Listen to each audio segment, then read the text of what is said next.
जा रही हो भाई, यूपी है, एक दो हाथे अंगरक्षक तो चाहिए। पार्वती जी कहती है मैं खुद शक्तिमान हूँ भाई, दुर्गा का रूप है वो, उन्हें किसकी जरूरत है। तो अब महादेव जी हाथ जोड़, देवी जी सुनो तो सही। पार्वती जी कहती है प्रभु से हाथ क्यों जोड़ो। अरे महादेव जी ने कहा कि भी करो पर माने साथ ले चलो। अब पार्वती जी कहती है रास लो दर्शन करने के लिए, खाने गोपी बन लो, क्योंकि एक श्याम सुंदर के अलावा कोई भी पुरुष बठने जा हो नहीं सके। तो महादेव जी कहते हैं गोपी बना, गोपा बना, के बना, पर रास में ले चाले तो बात कर। महादेव जी ने करने का ही हो गया। महादेव जी और सब तैयार होकर गोकुल पहुंच गया। अब वहां पहुंचकर पार्वती जी ने क्या करा, पार्वती जी ने महादेव जी को एक पेड़ के नीचे खड़ा कर दिया कि बस अठीने से रात्रि दर्शन करो। और एक बात का ध्यान रखियो, मुंडा ने बोली तो ही छानी रखनी कि ना तो मुंह से कुछ बोलना है और ना ही चेहरों दिखाना है। तो इस दो बातों का ध्यान रखना। और पार्वती जी तो गई रास में। अब पार्वती जी और सब रास करे। अब रास करता करता ठाकुर जी की दृष्टि महादेव जी नहीं करने गए। अब ठाकुर जी तो कृपालु है, जटे कृपा काम से जीव रवे, बट ठाकुर जी की दृष्टि सबसे पहले जावे। अब ठाकुर जी देखे ये नई गोपी कौन है, भीगी नटी, जाके बात तो करूं, चेहरों तो देखो। अब पार्वती जी ने देखा, पार्वती जी कहे प्रभु प्रभु आप कठिन पधारो। ठाकुर जी कहे वह नई गोपी आई है, उनसे जाकर बात तो करूं, चेहरों तो देखो, गोरी है, काली है, सावली है, कई है।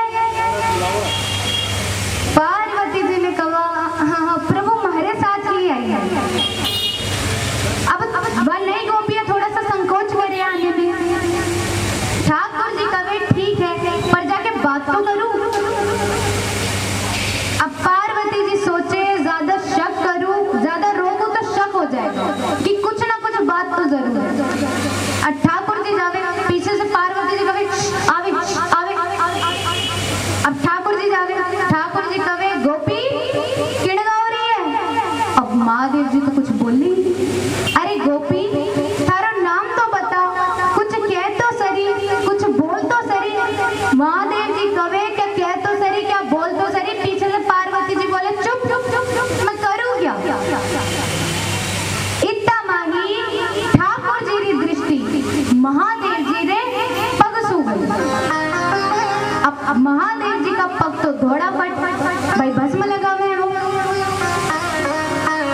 तो ठाकुर जी कवे पग धोड़ा तो गोपियां करे नहीं, कोई ना कोई लीला जरूर है, पल्ले नहीं पड़ रही। इतना माई महादेव जी के घाघरा सू एक नाग महाराज भारी ने आ गया। अब इतना दर्शन होने के बाद महादेव जी छिप सके हैं, छिप सकते हैं महादेव। तो ठाकुर जी कवे गोपी तू मुंडो नहीं बतावे पर माने मुंडो देखना आवे। और कदम के पेड़ के नीचे जा रहे ठाकुर जी ऐसी बंसी बजाई, ऐसी बंसी बजाई।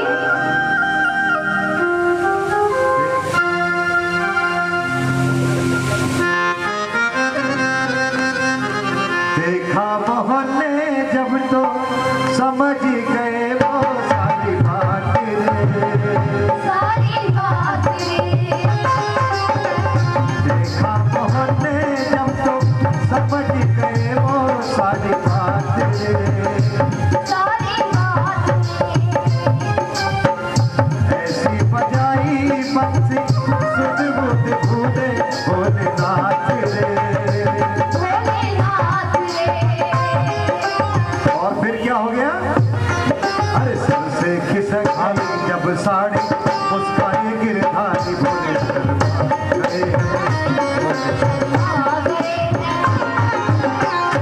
वो भोले भंडारी आ गए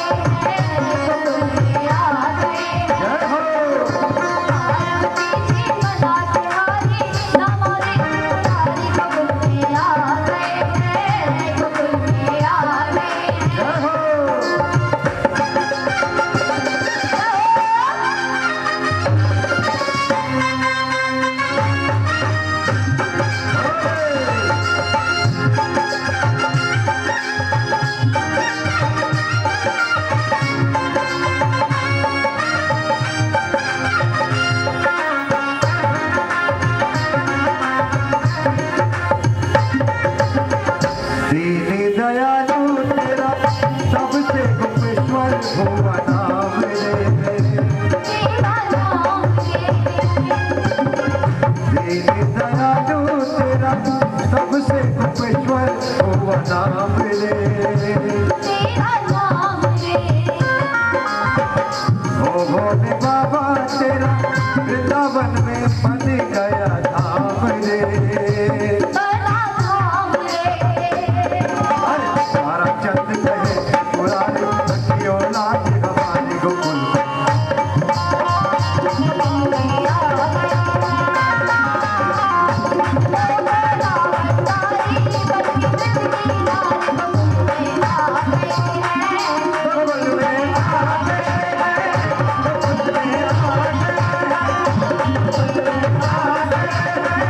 गोकुल में आ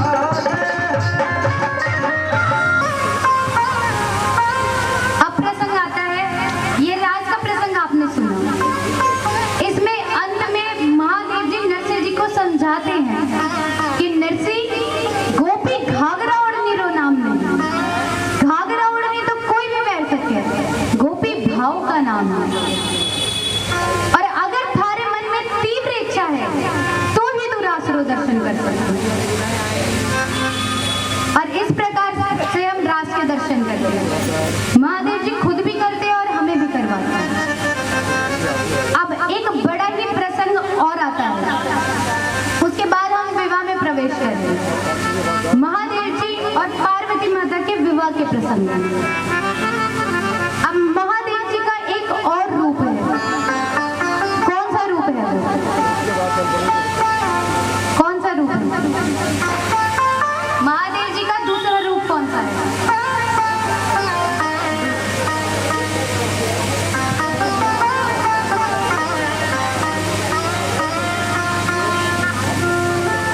वो श्री राम के भक्त हैं, श्री हनुमान जी। अब कितनों को पता है कि हनुमान जी ने जब रूप लिया था, महादेव जी ने जब हनुमान जी का रूप लिया था तो उसमें पार्वती जी भी उनके साथ गई। किस रूप में? उन्हीं के साथ। उन्होंने मना कर दिया था पार्वती जी को कि मैं तुम्हें इस रूप में नहीं ले जा सकता, क्योंकि मेरे को ब्रह्मचारी का पालन करना है। तो पार्वती जी भी उस रूप में उनके साथ गई थी। अब हनुमान जी जब अवतार लेते हैं तब उन्हें पीछे से आवाज आती है कि मैं आ गई। अब इधर उधर देख रहे हैं कि आवाज तो पार्वती जी की लग रही है, मैंने तो मना किया था, ऐसे कैसे आ गई? कहाँ है? घूमते जा रहे हैं मगर दिख नहीं रही। अब महादेव जी कहते हैं आप सामने आइए। कहाँ है आप? आवाज तो आपकी ही है। तब अचानक से हनुमान जी की पूंछ सामने आई। उनकी पूंछ ही पार्वती जी का रूप कि बोली मैं आपके साथ होकर भी आपके साथ नहीं हूँ, आप मुझे देख नहीं पाएंगे। पर महादेव जी कहते हैं मैंने जब मना किया था आने के लिए, फिर आने की क्या जरूरत है? बोले रावण से मेरा कुछ पहले का कार्य है जो मुझे पूरा करना है,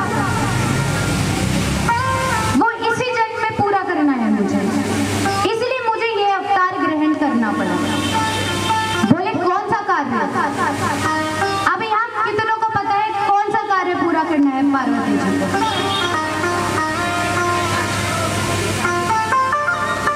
आइए, बड़ा ही अच्छा प्रसंग है।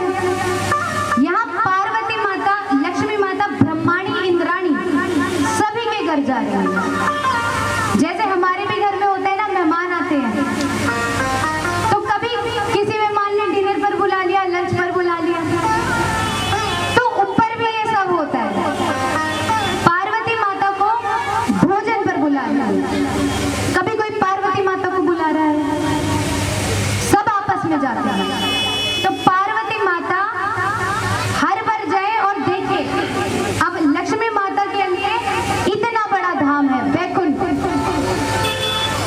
नगरी है, द्वारका धाम है, कई स्थान है विष्णु भगवान के।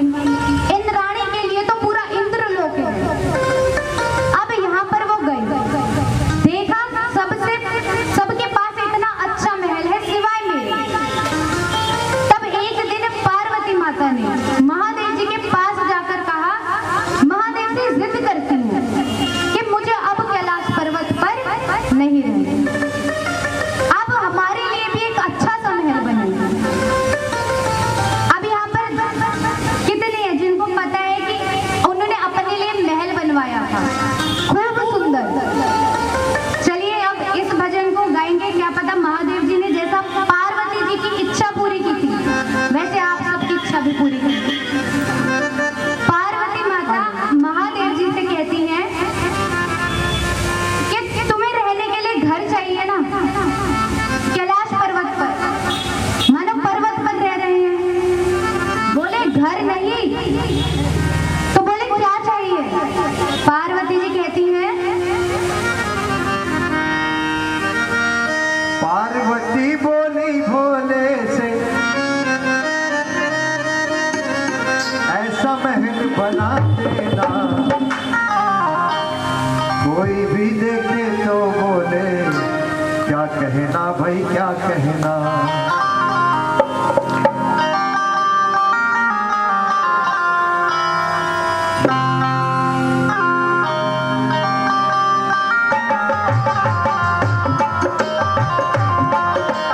पार्वती बोली भोले से ऐसा महल बना देना, कोई भी देखे तो बोले क्या कहना भाई क्या कहना।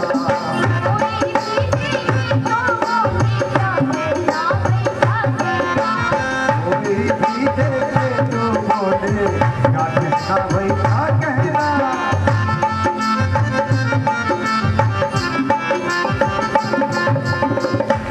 अब पार्वती माता बहुत बोल रही हैं कि उनका घर ऐसा है वैसा है, तो महादेव जी कहते हैं, पार्वती बोली भोले, पार्वती से बोले भोले, तेरे मन में धीर नहीं।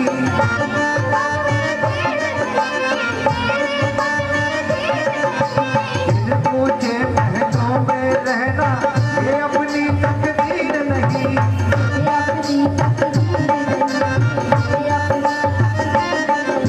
करो तपस्या में पर्वत पर, करो तपस्या में पर्वत पर, हमें महल से क्या लेना। कोई भी देखे तो बोले क्या कहना, कोई भी देखे तो बोले क्या कहना भाई क्या कहना।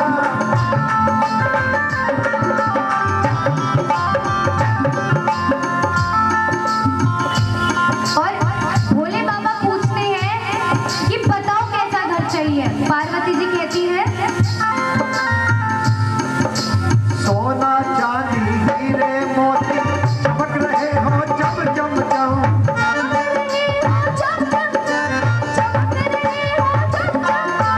दास दासियां, अरे दास दासियां भरे हाजिरी मेरी सेवा में हरदम।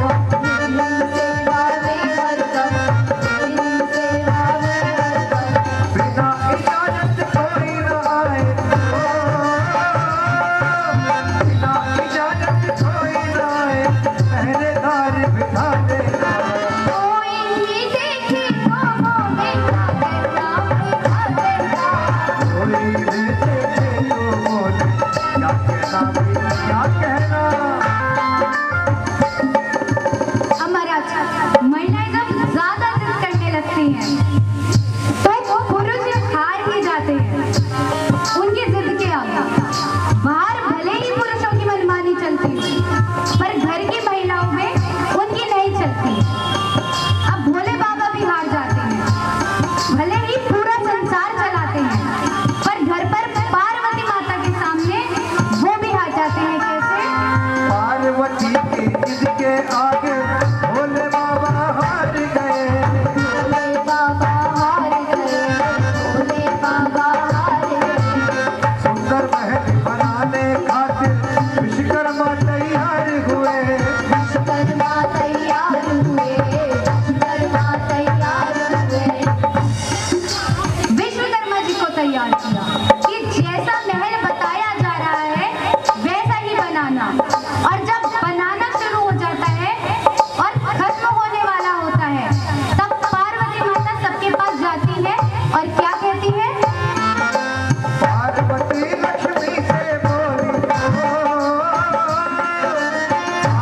सती लक्ष्मी से बोली गृह प्रवेश में आ जाना।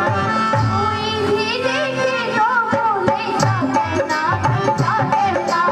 कोई भी देखे तो बोले क्या कहना भाई क्या कहना। अब महाराज गृह प्रवेश का दिन आया। सभी मेहमान आए, सभी देवी देवता, यक्ष, गंधर्व, किन्नर आदि सब आते हैं। बड़े ही सुंदर सोने का महल बनाया जाता है। पूरा महल सोने का है। पूजा कराने के लिए बुलाया गया विश्रवा जी को।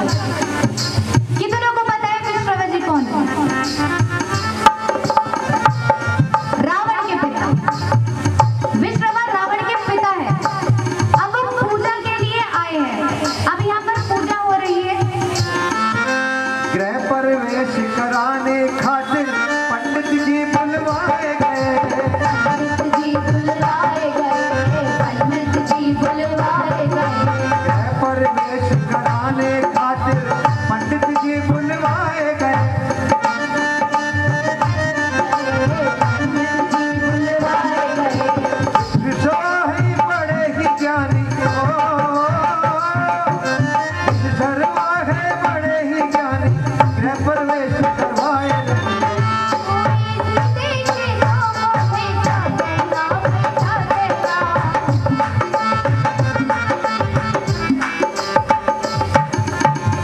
अब हम गृह प्रवेश करवा रहे हैं। सब कुछ हो गया। अंत में दक्षिणा देते हैं ना। महादेव जी ने दक्षिणा देने के लिए कहते हैं क्या चाहिए। वो कहता है अरे सुंदर सुंदर महल बना सोने का, सुंदर महल बना सोने का से दान में दे देना। और जैसे ही कहा महादेव जी कहते हैं तथास्तु। कोई भी देखे कोई भी देखे तो बोले क्या कहना, क्या कहना। कोई भी देखे तो बोले क्या कहना, क्या कहना। कोई भी देखे तो बोले क्या कहना, क्या कहना।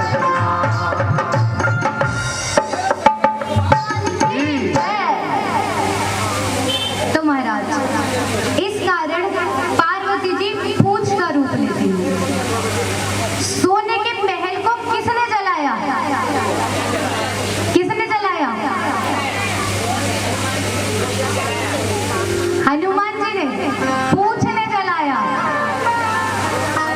पार्वती जी की इच्छा उस महल में थी। पार्वती जी ने मन से वो महल बनवाया था और अंत में जाकर उन्होंने दान में मांग लिया। इसलिए उन्होंने पूरा महल जला दिया। मुझे पिछला बदला लेना है अपना, इसलिए मुझे ये रूप लेना पड़ा। तो महाराज ये महल पहले पार्वती जी ने बनवाया था। तो रावण जी के पिता ने उन्हें दान स्वरूप मांगा। तो महाराज इस प्रकार छोटे छोटे प्रसंग आपने सुने। अब हम चलते हैं शिव विवाह के प्रसंगों की ओर। सबसे पहले आता है सती चरित्र। सभी को पता होगा महादेव जी का पहला विवाह सती माता से हुआ। राजा की पुत्री थी सती माता। अब एक बार यहाँ पर एक सभा का आयोजन हुआ। तो सभा में सभी देवी देवताओं महादेव जी इत्यादि आए हुए थे। दक्ष राजा बहुत ही बड़े राजा थे, तो उनका इंतजार हो रहा था। वो अभी तक नहीं आया। सब इंतजार कर रहे हैं। महादेव जी की एक आदत थी, अगर उनको थोड़ा सा भी समय मिलता था तो वो राम जी की तपस्या में लीन हो जाते थे। उन्हें लगा अभी राजा दक्ष को आने में थोड़ी देर है,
उनकी जो बुराई होती है उसी में उनकी अच्छाई छिपी होती है। कैसे? अब वो दो बातें समझाई। पहली बात कि ये भूत प्रेतों के साथ रहते हैं, तो इसमें खराब बात क्या है? वो नहीं रहेंगे तो उनको कौन रखेगा? अब भूत प्रेत कहीं ना कहीं तो जाएंगे। ठाकुर जी के पास जा नहीं सकते, राम जी के पास जा नहीं सकते, राम जी के पट 10 बजे ही बंद हो जाते हैं। राजा है, बाहर हनुमान जी बैठे हैं, ठाकुर जी चलिए अपनी अपनी मर्यादा में नहीं रहते। मर्यादा पुरुषोत्तम है श्री राम। ठाकुर जी थोड़ा समय इधर उधर तो ज्यादा से ज्यादा उनके पट 12 बजे तक बंद हो जाते हैं। पर भूत प्रेत तो आने ही 11:30 बजे के बाद होते हैं। सच्ची बात है, ये मैं नहीं कह रही, श्रीमद् भागवत में लिखा है कि 11:30 से 3:30 बजे तक का जो समय होता है ये प्रेतों का समय होता है। माना गया है इस समय जागना, स्नान नहीं करना चाहिए, भोजन नहीं करना चाहिए। और आजकल तो हमारी पिक्चर ही 12 बजे के बाद शुरू होती है। पॉपकॉर्न लेकर पूरा परिवार बैठता है मूवी देखने, फिर 2-3 बजे तक सब आराम से सोते हैं। उस समय तो हम खा रहे हैं जिस समय राक्षस भोजन करते हैं।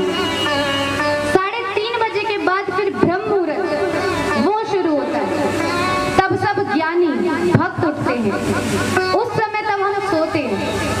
अब जैसे देखिए कार्तिक का पावन महीना शुरू हो चुका है, इसमें सभी सुबह ब्रह्म मुहूर्त में उठकर स्नान आदि करके भगवान विष्णु की पूजा करते हैं।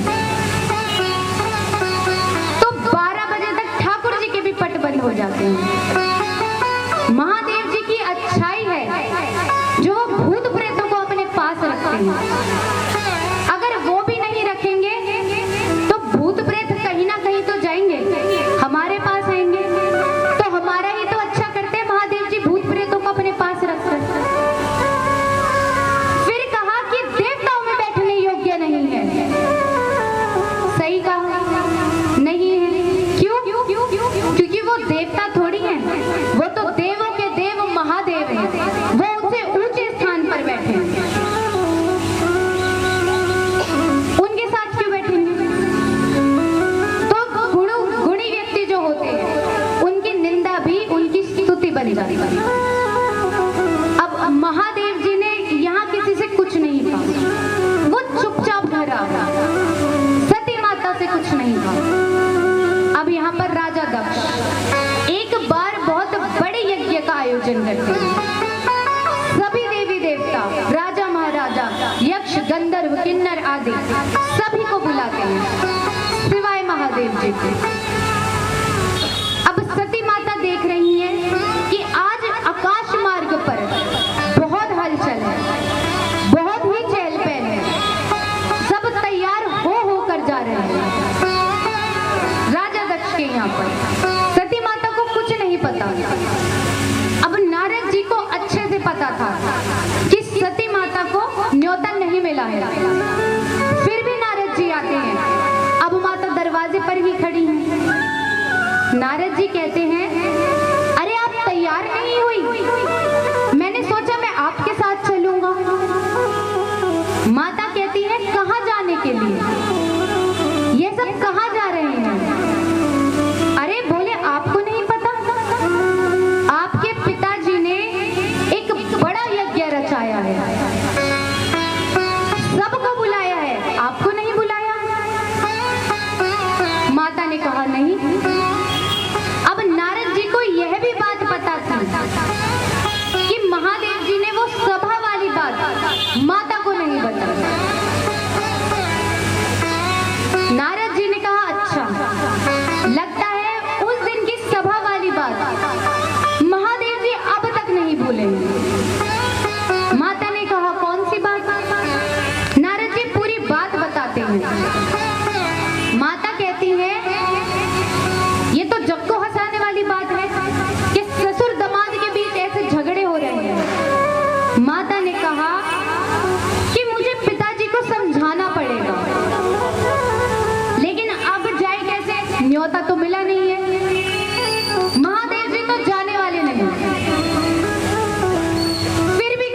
माता कहती है मैं घर की बेटी हूँ, मुझे कैसा निमंत्रण।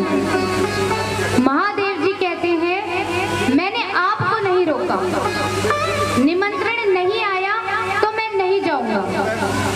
माता कहती है कि भाई अगर हम किसी के यहाँ नहीं जाएंगे तो कोई हमारे यहाँ पर भी नहीं आएगा।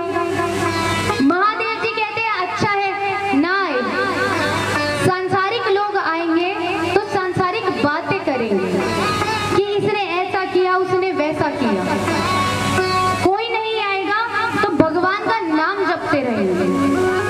माता ने कहा मुझे तो जाना है।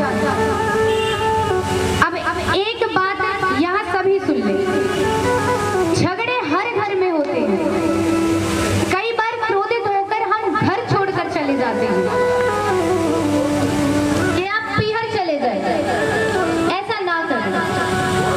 जिस दिन झगड़ा हो उस दिन तो बिल्कुल नहीं, जब तक दोनों बैठकर अपनी मन की भड़ास ना निकाल ले तब तक अपना घर छोड़कर मत जाओ।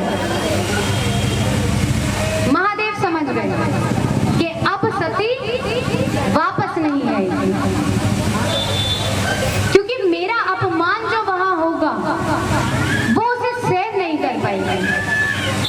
फिर भी नंदी को उनके पीछे भेज देंगे कि जाओ देखो क्या होता है वहां। नंदी साथ जाते हैं।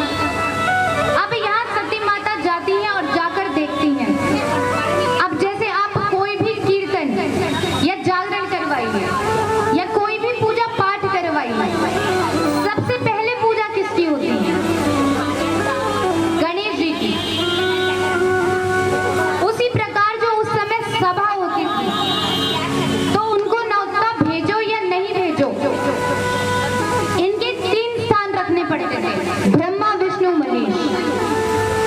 क्योंकि इनसे संसार चलता है। जैसे गणेश जी का कीर्तन नहीं हो रहा, ठाकुर जी का कीर्तन हो रहा है या किसी भी देवी देवता का कीर्तन हो रहा है तो सबसे पहले गणेश जी को मनाना पड़ेगा। उसी प्रकार उन तीनों का स्थान बनाना पड़ता था।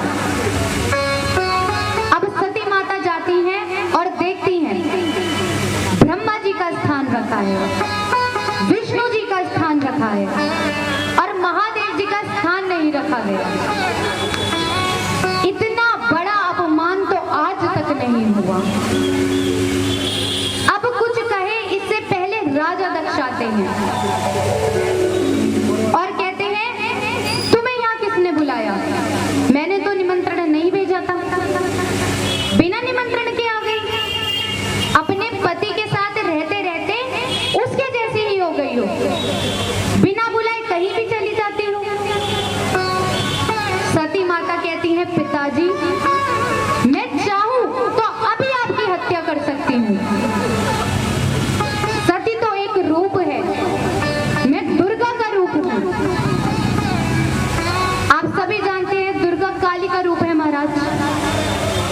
ये तो एक लीला है कि उन्होंने सती के रूप में जन्म लिया कि मैं चाहूं तो अभी आपकी हत्या कर सकती हूँ, लेकिन मैं ये नहीं चाहती कि भविष्य में लड़कियों के ऊपर पिता हत्या का दोष लगे कि एक बेटी ने अपने पिता को मार दिया।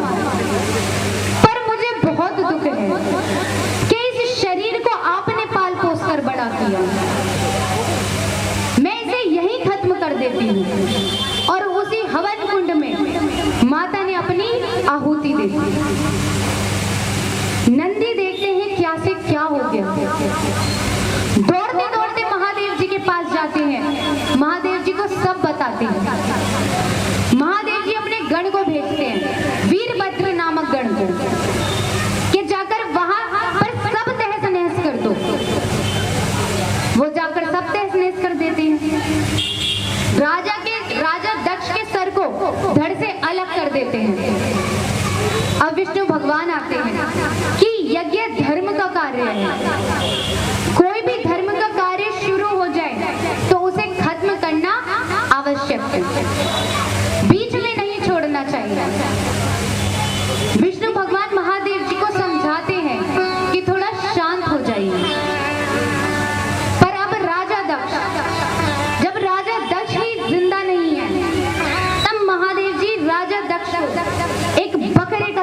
लगाते हैं, उससे यज्ञ पूरा होता है।